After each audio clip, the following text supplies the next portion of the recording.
Bem, pessoal, falar da simvastatina, o que é que não te contam sobre essa medicação? Um remédio tão utilizado, né? E tem alguns efeitos colaterais que são frequentes, tem outros que são raros, e muita gente usa essa medicação e pergunta aqui nos comentários. Tem até um vídeo longo explicando sobre a simvastatina, como ela funciona e os efeitos colaterais dela também, né? Vou dar um destaque aos efeitos colaterais que a gente encontra frequente, encontra raro e por que isso acontece, né? Primeiro aspecto, toda vez que a gente imagina um remédio, imagina efeito colateral, a gente tem que entender um pouquinho sobre o remédio, né? No caso da simvastatina, é um remédio antigo. A gente começou a entender a função do colesterol do nosso corpo e as enzimas participantes dele na década de 50. Então você vê que já tem muitos anos que a gente estuda o tema. Mas o remédio mesmo foi sintetizado, começou a ser usado em humanos, né, mostrando que tinha evidência no final da década de 70. Né? Então você vê que são muitas décadas até de estudos até chegar a remédios mesmo, né? Que aí foi o original da simvastatina. E como é que isso acontece? Né? A gente sabe que grande parte do colesterol que está no nosso corpo, né?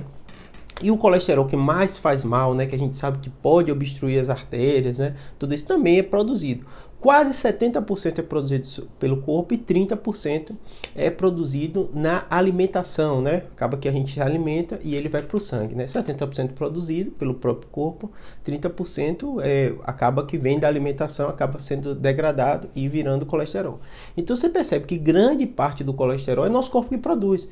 Por isso que existem pessoas que têm um colesterol tão alto que não tem jeito, pode fazer dieta, pode perder peso e nem sempre vai conseguir ter o colesterol mais baixo, porque essa produção é exagerada do colesterol, então é algo genético, né?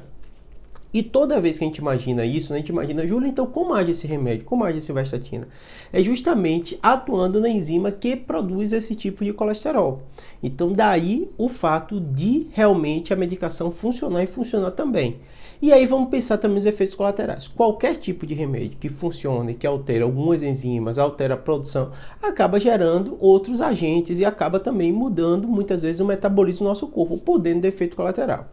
O efeito colateral que mais a gente ouve o paciente reclamar, e muitas vezes ele não sabe, não a gente mesmo médico, por ser um remédio tão prescrito, a gente fala, pode dar alguns efeitos e não dá tanto destaque, até porque a gente não vê efeitos tão graves, né? É dor muscular. Então, da mesma forma que altera o colesterol, muitos pacientes têm alteração e acaba tendo lise, lesãozinha muscular, por efeito colateral da medicação. Por isso que uma das coisas que a gente dosa é o CPK, às vezes está um pouquinho elevado nesses pacientes, e muitos pacientes acabam se queixando, o músculo deu um pouquinho, estou com mais dor muscular, estou com mais cansaço, só que normalmente isso é transitório, como se seu corpo depois se acostumasse. Existem pessoas que são mais sensíveis, vão ficar por mais tempo, tem pessoas que acabam, que a gente dá um remédio, tem muito tipo de remédio diferente, com atuações e com intensidade diferente nesse metabolismo do colesterol, e às vezes o paciente não adapta por causa de dor muscular, e o médico troca por outro, que acaba sendo menos potente, mas também pode dar menos efeito colateral. Então percebam que você falar com seu médico e entender que esse efeito colateral pode acontecer, e é um dos mais comuns, é muito importante. E o médico vai dosar essa CPK para ver se esse efeito muscular é só uma impressão sua, ou realmente está tendo lise muscular, está tendo essas alterações, que pode acontecer, efeito colateral que a gente sabe que acontece frequente, né? Outro efeito colateral que pouca gente sabe, né? É o efeito colateral no fígado. Por quê? Imagine que o remédio é metabolizado no fígado e ele altera enzimas hepáticas, né?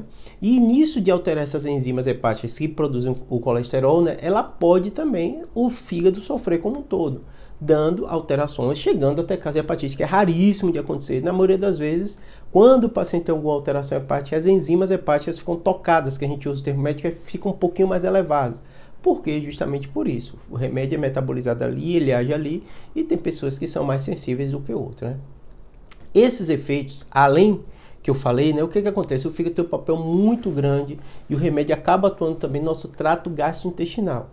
Então tem alguns pacientes que produzem mais gases tomando remédio, tem pacientes que têm dores abdominais, tem pacientes que têm náuseas, tem pacientes que têm mudança do hábito intestinal, só que normalmente algo no início, depois o corpo adapta e ele não continua tendo esse efeito colateral.